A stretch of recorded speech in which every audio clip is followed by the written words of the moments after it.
हाँ, अब पूछिए। अभी पिछले दिनों जो विधानसभा का चुनाव उत्तर प्रदेश में हुआ था, लास्ट चरण का जो चुनाव हुआ, वो लास्ट चरण का चुनाव जो कहाँ हुआ, ये मिर्जापुर, बनारस, मऊ, बलिया, गाजीपुर और आजमगढ़, ये जौनपुर, ये जो डिस्ट्रिक्ट में चुनाव हुए लास्ट चरण में, तो सपा को बाद में याद आया कि हमें अपनी पोलिंग बूथ की रक्षा करनी चाहिए। तो ये इनके कार्यकर्ता जो हैं, रात दिन पोलिंग बूथ पे डटे रहे। वो डटे रहने का रिजल्ट ये आया कि जोगी जी यहाँ से, मतलब भाजपा यहाँ से साफ हो गई थी। ध्यान से समझिए मेरी बात को। इसका मतलब कि ईवीएम में भी करप्शन है क्या, जो मैं जानना चाहता हूँ। देखिए, आप अपने लोगों से कहिए कि जब वो बटन दबा रहे हैं तो वहां पे जो पेपर ट्रेल है उसको देख लीजिए ध्यान से। यदि पेपर ट्रेल में वो नहीं आता है तो जो है आप उसका वो कर लीजिए, नंबर वन। नंबर टू, यदि एक्सपेक्टेड रिजल्ट नहीं आते हैं तो पेपर ट्रेल को काउंट करा दीजिए। क्योंकि ईवीएम मशीन जो है, यदि फिजिकल डेमोस्ट्रेशन के अगेंस्ट जाएगी और पेपर ट्रेल में जो है ना ये बात कही जा रही है, तो वो पेपर ट्रेल को जो है ना हमको 2 मिनट में मालूम पड़ जाएगा। वो हमारा व्यक्ति हमको ऐप पे ही रिपोर्ट करे कि हमारी पेपर ट्रेल में इस फलाने का सिंबल दिखा, हमारा अपना व्यक्ति का नाम और सिंबल मुझे नहीं दिखा। और उसको हम एज ए एविडेंस लेके हम उसको प्लीड कर सकते हैं। लेकिन एक चीज आप ये मानिए, यहाँ सभी व्यवस्था राजनीतिज्ञों की चरण सेवक बनी हुई है। कितना रिलीफ मिलेगा, लेकिन जब आप जो है 90% वोट लेंगे तो कितना घपला करेंगे। जब जो है हर दिन छत पे 90% लोग जाके थाली बजा के दीपक जला के चंद्रगुप्त कहेंगे, तो इन्हें ईवीएम मशीन में गड़बड़ी करने का ख्याल भी नहीं आएगा दिमाग में। आएगा क्या? बताइए संजय सेवाल जी।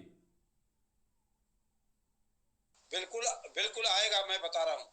आप वोटिंग एक कर जब दीजिए ईवीएम को। 90%, जस्ट ए मिनट, जब 90% लोग छत पे बढ़ के ये बात करेंगे और आप जो है ना उनको पहले से कहेंगे कि अपनी पेपर ट्रेल में ध्यान से देख के ऐप पे रिपोर्ट करो कि मैंने पेपर ट्रेल देखी, ये आया है, तो हमारे से सर तो मैं लोग जो है ना आपकी ऐप बात, से जुड़े होंगे, हमारे पास तो एविडेंस होगा, हम उसे काउंट कर पाएंगे। आपकी बात मैं समझ रहा हूँ कि आप पेपर ट्रेल चेक कर लीजिए, लेकिन जहाँ पे स्ट्रांग रूम में रखी जाती हैं ईवीएम मशीनें, वहां पे घपला हो तो क्या करेंगे? तो जैसे कि अरे पिछले दिनों जब अफजाल आपके अंसारी पास वहीं नब्बे गाजीपुर के, परसेंट पॉपुलेशन नहीं नहीं होगी सुनिए तो सुनिए आप जो है ना सुनिए। वहां पे पोलिंग बूथ पे और वहां सब जगह लगा दीजिए ना। आपके हाँ, पास तो जैसे आपके कि पास तो इतनी फौज होगी जो किसी के पास नहीं होगी। सर यदि वही मैं आप कह उसको रहा हूँ। फिजिकली डिप्लॉय करना चाहते तो कर दीजिए, क्या दिक्कत है? देखिए क्राइम आपको तो क्राइम ऐप कहाँ, से जो है ना सूची निकाल के कहना है कि ये लोग यहाँ ड्यूटी करेंगे, क्या दिक्कत है? बिल्कुल मैं आपकी बात का समर्थन करता हूँ सर। यही अफजाल अंसारी थे, और जो इस समय एलजी हुए हैं वहां पे श्रीनगर में, और समझ लीजिए कि बहुत कोशिश किया गया था।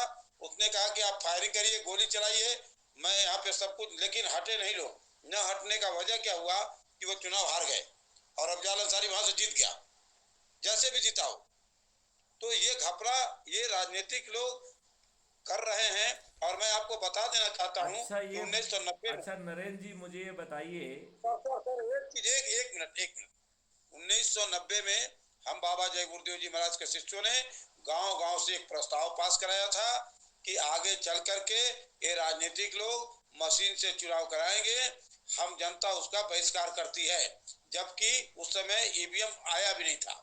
और गांव गांव से प्रस्ताव पास करा करके एक डीएम महोदय को, और एक जो है राज्यपाल को, और एक राष्ट्रपति को दिया गया, चुनाव आयोग को दिया गया। और एक कॉपी उसकी जो है मथुरा हम लोग भेजते थे। जबकि हम लोगों के दिमाग में नहीं था। वो तो गुरु महाराज ने कहा कि गांव से प्रस्ताव करके तुम लोग इसको भिजवा दो। तो ये काम किया गया, और बहुत दिनों बाद पता चला कि ईवीएम मशीन आ गई। तब हम लोग को समझ में आया कि ये लोकतंत्र का बिल्कुल अब हत्या होना तय हो गया।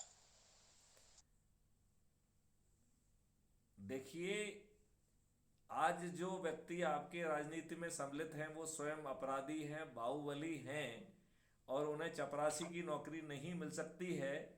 और यदि वो आपके भाग्य विधाता बन पा रहे हैं तो वो गड़बड़ी क्यों नहीं करेंगे? यदि आप उनकी जगह होंगे तो आप गड़बड़ी करेंगे कि नहीं करेंगे? संजय सिवाल जी बताइए, गड़बड़ी करेंगे कि नहीं करेंगे? बिल्कुल करते जी, हम लोग तो इस तरह से अगर वो हमारी देखो, गड़बड़ी हम लोग आपको मरता क्या नहीं करता। जी आप जो है आपराधिक रिकॉर्ड के हैं, बाहुबली हैं, आपकी चपरासी की नौकरी लग नहीं सकती है, और यहाँ पर आप जो है भाग्य विधाता बने हुए हैं, कानून के निर्माता बने हुए हैं, चौड़ी साथी करके घूम रहे हैं, ढेर सारे पर्क्स पा रहे हैं। तो इस चीज को पाने के लिए तो आप किसी भी हद तक गिर सकते हैं ना, आप अपराधी तो पहले ही हैं, तो फिर क्या दिक्कत है? बिल्कुल सर। तो हमें अपनी स्ट्रेटेजी बनाना चाहिए, जैसे कि हमने पहले कहा था ना कि वो कत्ल की रात करेंगे तो हम महाकत्ल की रात कर देंगे, जिसमें राजनेताओं को लूटेंगे और अगले दिन जो है ऑर्डिनेंस जारी करके उन्हें जेल में भर देंगे। तो आपको जो है बातों के और डरने की बजाय काउंटर स्ट्रेटेजी लाना पड़ेगी, और उसको भी टेक्नोलॉजी ड्रिवन बनाना पड़ेगा। जी सर, जी सर। देखो, डरने से काम नहीं चलेगा, काम चलेगा हम स्ट्रेटेजी के साथ आए। अल्टीमेटली जो ये मॉडल है ये स्ट्रेटेजी ही तो है। जी जी इस जी जी मॉडल जी। से भगवान नहीं जीत सकते हैं, केवल हम अपने, जो सुभाष चंद्र बोस जी ने कहा है कि तुम मुझे खून दो मैं तुम्हें आजादी दूंगा, मैथिली शरण गुप्त कह रहे हैं कि तुम मुझे सदस्य संकल्प पूरा करो, मैं परिवर्तित भारत दूंगा, मैं अपराध जी मुक्त भारत दूंगा, मैं भ्रष्टाचार मुक्त भारत दूंगा, मैं गुलामी के नियम कानून से आपको आज़ादी दिला दूंगा, मैं ऐसी प्रशासनिक व्यवस्था दूंगा जो कि पारदर्शी भी होगी, अकाउंटेबल भी होगी। यदि वो विलंब से निर्णय लेगी या गलत निर्णय लेगी तो दंड तो उसे मिलेगा ही, साथ में उसे कंपनसेशन भी देना होगा, क्षतिपूर्ति भी देना होगा। हम आपको ऐसी व्यवस्था देंगे कि 5 जो है सर्टेनिटी के साथ अपराध मुक्त भारत मिलेगा, और भर भर के रेवेन्यू मिलेगी कि आप भारत को टैक्स फ्री कर पाओगे। आप भारत को ऐसी व्यवस्था दोगे जहां किसी की चेक बाउंस नहीं होगी। आप भारत को ऐसी व्यवस्था देंगे जहां कोई दिवालिया नहीं होगा। आप भारत को निरोगी और दीर्घायु बना देंगे। भारत को बिगेस्ट रिसर्च एंड डेवलपमेंट बनाकर विश्व गुरु बना देंगे, जहां बॉस जो है ना अपने सबॉर्डिनेट की एसीआर नहीं लिखेगा, और स्थानांतरण उद्योग बंद हो जाएगा, क्योंकि परफॉर्मेंस इंडेक्स कम प्रेफरेंस के आधार पर लोग बाग अपनी पोस्टिंग खुद कर पाएंगे। ऐसा भारत कहाँ मिल रहा है जहां पर 2 तरीके की अपील होगी, केवल 30 दिन में बिना कोर्ट जाए जो है ना न्याय नहीं मिलेगा, बल्कि आपको जो है 2 तरीके की अपील मिलेगी। यदि कोई जज जानबूझ के पर्याप्त साक्ष्यों को नजरअंदाज करके गलत निर्णय देता है तो there will be appeal against the जज, जिसमें जज महोदय को खुद खड़ा होके अपने जजमेंट को डिफेंड करना होगा। यदि वो अपने ही कलिक के साथ अपने जजमेंट को डिफेंड नहीं कर पाएंगे तो उन्हें महाअभियोग से अभियोजित कर दिया जाएगा, और उन्हें क्षतिपूर्ति भी देना होगी। तो कल की व्यवस्था में ना प्रशासन में कोई लाट साहब होगा, ना जुडिशरी में कोई लाट साहब होगा, वो सच में न्याय अधिकारी होंगे। अभी तो वो कोई न्याय अधिकारी है नहीं। सुप्रीम कोर्ट के जज खुद भी कह रहे हैं कि हम जो है गरीबों को न्याय देने की स्थिति में नहीं है। भारत का गरीब तो जो है ना न्याय मांगने की स्थिति में ही नहीं है। तो ये सब जानते हुए भी हम जूते लाते खा रहे हैं, और फिर भी हम अपने आप को विद्वान कह रहे हैं। जब हमारे खीसे से 5 पैसे खर्च नहीं हो रहे हैं तो आप मुझे बताइए, आजमाएं फिर विश्वास करें में क्या दिक्कत है? आपसे कुछ छुड़ा बिल्कुल रहे हैं क्या? पूजा जी बताइए, बिल्कुल। आप इस मॉडल में कोई आपसे कुछ छुड़ा रहा है क्या?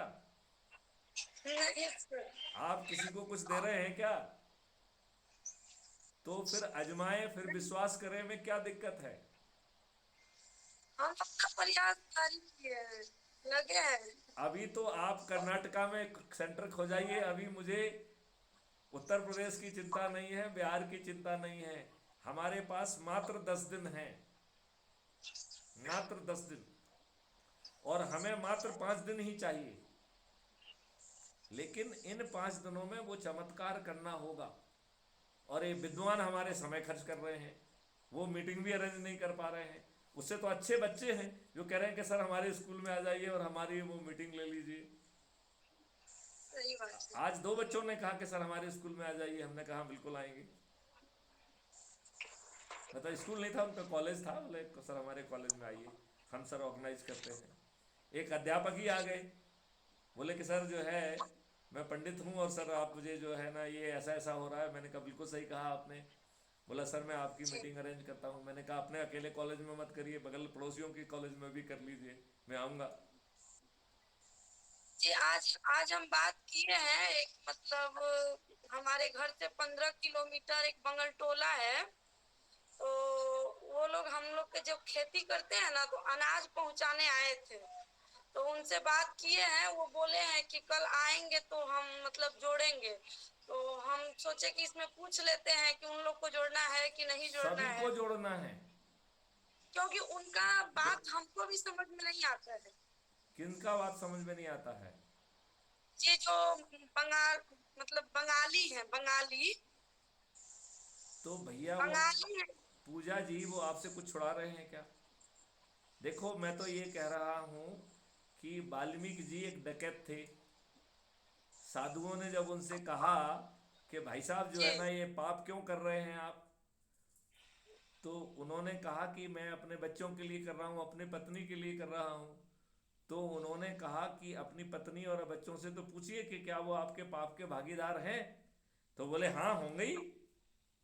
तो उन्होंने कहा जाके पूछ तो लो। तो वाल्मीकि जी ने कहा तुम मुझे बुद्धू मानते हो कि मैं अपनी पत्नी से पूछने जाऊंगा और तुम भाग जाओगे? बोले नहीं मैं नहीं भागूंगा, मुझे आप बांध के जाइए, मैं कहीं नहीं जाऊंगा।